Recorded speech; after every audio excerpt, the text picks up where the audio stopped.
It's Rachel and John back at YaJagoff Late Night in Pizziola Primo. And boy, Lisa, it has been a long time since we've had you on our podcast, right?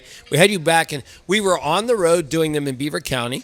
Then we didn't go on the road for a couple of years, and now we're back on the road. So here we are. Maybe you're the grand wizard of us going on the road. How about that? I am a roadie. Yeah. So that's the perfect soundbite, Lisa. We appreciate that. So, Lisa, it's the Greater Pittsburgh Community Food Bank. We've got to get it right. I know there's, That's right. And community is the most important word in our title. Because, Lisa, I think we talked about this before, is that the way I picture it is your organization is more like the Federal Reserve of other food banks. Do I have that right? Is it because you feed other food banks in a way, right? You are correct. We are the main warehouse. We collect and distribute food. We serve 11 counties in southwestern Pennsylvania through a network of 1,000 partners. Wow. Many of them are food pantries that provide grocery items. Some prepare meals such as a shelter, after-school program, senior center.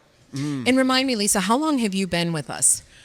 29 years next month. Gosh, 1996 I started. And why don't you age? Gosh. You really, I was going to tell you, you look exactly the same.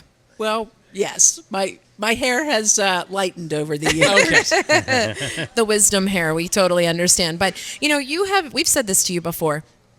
You are the face of something that is very serious. And that has to be a difficult thing because you are such a warm heart. You are community driven. But this is a very serious situation. And the last time we talked to you, ironically, we were coming out of COVID. And now here we are in a unique time, as you're calling it, unprecedented. Talk to us a little bit about that.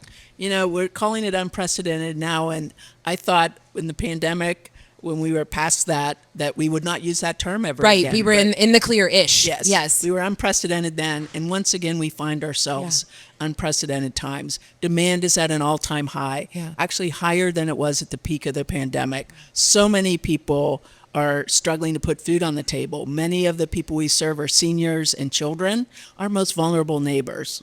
Now, Lisa, do you think the numbers are growing because of certain situations, but is it also maybe people are finally aware or less embarrassed to ask for help? Maybe your word's getting out as well, yeah? I think it is. I think with the pandemic and people saw people who looked like them on TV, when they saw the long lines of cars, they saw people who looked like them. I think what holds people back from asking for help or going to a food pantry is pride. And it takes a lot of courage to ask for help. But we're really proud of the work we do. We also feel like people have a great experience when they come to one of our food pantries. So if they have a neighbor or a relative in need, they say, well, I went to this pantry, it was great. We really do, we work really hard to reduce or eliminate the stigma of food assistance.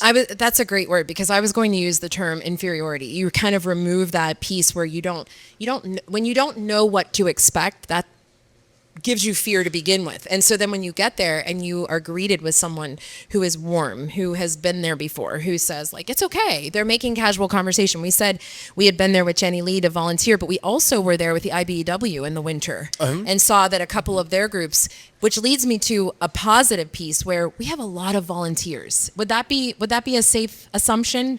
Or you always need more? We have amazing volunteers. We cannot carry out our mission without our wonderful, amazing volunteers. We have our Monday regulars, our Tuesday regulars. We have groups that come in once a year, maybe once a month. We cannot carry out our mission without the wonderful volunteers. And even your customer service, I'm going to call them that. I'm not sure what their actual titles are. If you've volunteered before, they're very casual about reminding you that, hey, Rachel, you've volunteered before. Would you like to come back? It's not this awkward, hey, pushy. It's a very gentle reminder that if you would like to volunteer, we certainly have opportunity for you. We have many, whether it's at our main facility in the city of Duquesne or out in the community. We have over 25 food distributions each month, and we rely on volunteers to run those distributions. And so people can donate food, I guess. They can do food collections. Is there, I know we always hear about, go to this concert, bring a canned item. You know, is that really what's helpful, or is it more helpful to give you all money? I know what she's going to answer. It's all important, John. Because you can go, the way if I go buy 5 cans of soup, that's one thing, but with the same money, you could probably buy 20 cans of soup or something like that. For every $1 donated, we can provide food for 3 meals. So we like to say, host a food and funds drive, right? So do both. Rachel's right. Do both. I had to say that. Did you have to say Rachel was right? Lisa, good And job. John, you asked an excellent question. Jeez. Please. There you go. I appreciate that. But with the power of the donated food, again, for every dollar donated, we can provide food for 3 meals. Yeah. So the unfortunate piece is that you have been here before in these unprecedented times. Was it one of those things where you have to go back into your memory bank and say, okay, how were we resilient? How did we kind of get through this? What were our resources at the time, and how do we reapply them? We did. When we look at the federal government shutdown right now, the last extended government shutdown was in January of 2019. Okay. So we have a summary. So we've reached out to the federal courts here downtown. We just spoke with Judge Hornak. We reached out to the federal prison in Cambria County, to the airport. We have contacts at the airport. We'll be getting food boxes out both to Pittsburgh International Airport and Allegheny County Airport. Reached out to the FBI building on the south side. Wow. So we know there are about 25,000 civilian federal workers in southwestern Pennsylvania. About 15,000 are here in Allegheny County. Wow. It's amazing to think just what the data mining you all do there. You know, we picture everybody coming there and getting food assistance, but really the data mining you guys have, the science behind it, kudos to you, because that all comes under you. I know you're going to say you're very humble and you'll say there's a team, but this all does come under your leadership. So kudos to you. Yeah. Well, thank you. Yeah, we have wonderful food bankers, our staff members, our board, community support. I was asked this morning, what gives you hope? And it really is the people. It's both whether you're on the receiving end or the giving end. I've had several people tell me recently who received food from us in the past, the food they received is life-saving. Life-saving. Then I had a volunteer last month tell me that volunteering with the food bank is life-enhancing. Wow. I love both of that. When you put that together, whether you're on the receiving end or the giving end, please know that there is hope for a brighter tomorrow. And you know, we said this to you when we were reaching out. Here it is November, and so it's that time of year. It's the holiday season, which seems to magnify things even more. But these needs are year-round. It's not just the holiday season. I think that's so important to point out, that when we're in January where everybody's saying, okay, the holidays are over, we're in this doldrum, perk yourself up by doing good. Go volunteer. Go figure out how you can be helpful. Be a community liaison with you. Well, thank you, because January, February, our volunteer numbers dip. Okay. So we're looking for Makes people to sense. volunteer. Yeah. Same in the summer. We're always looking for extra volunteers in the Well, let's make a summertime. pact right now. Yeah. What, Everybody wanna put gets a Jag? Jag shirt.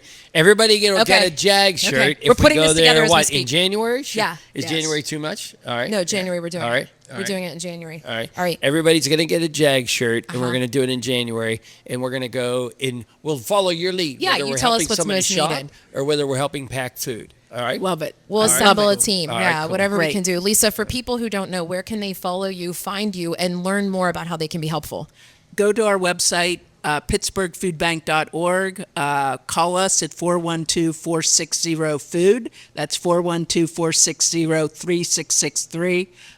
We'd love to connect you either to help support us or also if you're in need of food. Yeah, so Lisa, thank you so much. It's John and Rachel YaJagoff Late Night. Now, the question is, really important, did you happen to bring us a junk Did you drawer clean out item? your junk drawer before you came? Yes. I did. Okay. I have so much in there. I actually have 2 items. Okay. I have an You're a old smart person. lanyard. Okay. Oh, nice. Okay. They always All right. come in handy. They Yes. always come in handy. Yes. Okay. I don't use that because the Is new that a one- food bank? I don't have my It is the glasses. food bank logo Okay. on it. All right. And I also have our key card that people who come to our market, our on-site food pantry, Okay. after they register, they get that, and then they can swipe it for when they come back again. I mean, we're pretty special. And what does right it say on there? Yeah. Well, I was just going to say that is that you mentioned this earlier. Food changes everything. Food does change everything. Lisa. Lisa, you're You're amazing. pretty awesome. Thank you. It's We John and appreciate you. Rachel. YaJagoff Late Night.